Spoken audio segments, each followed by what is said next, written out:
we go. In Illustrator, let me open up a new document.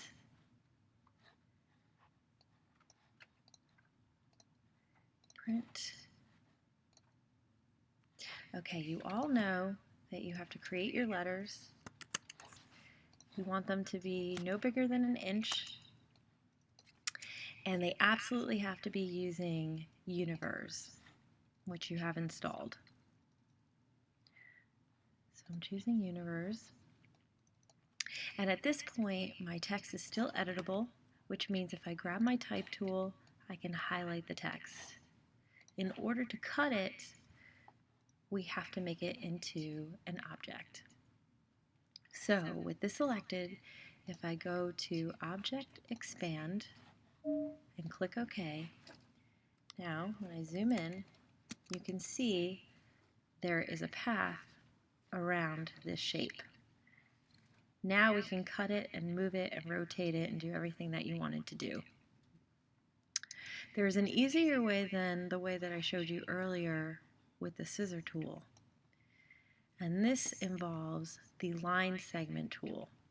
And this is your line segment tool right here. So with your A selected, grab your line segment tool and just draw where you want your object segmented. If you make a mistake, that's okay. Grab your white arrow tool and click on the points of your line and move them into the position that you want. Once you do that, grab your black arrow tool, draw a bounding box around everything, just click and drag so that everything is selected.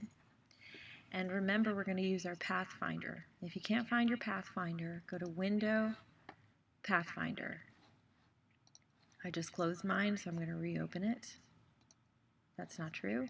Now I just closed it. I'm going to reopen it. And you want to use the divide. If you hover over each of these, it'll tell you what the modes are. Make sure you click divide. So I click divide. And lastly, I need to go to Object, Ungroup. Now I have all my segments separated, and you can grab them and rotate them independently. If you want to rotate something in 45-degree increments, hold down the Shift key. And that's it.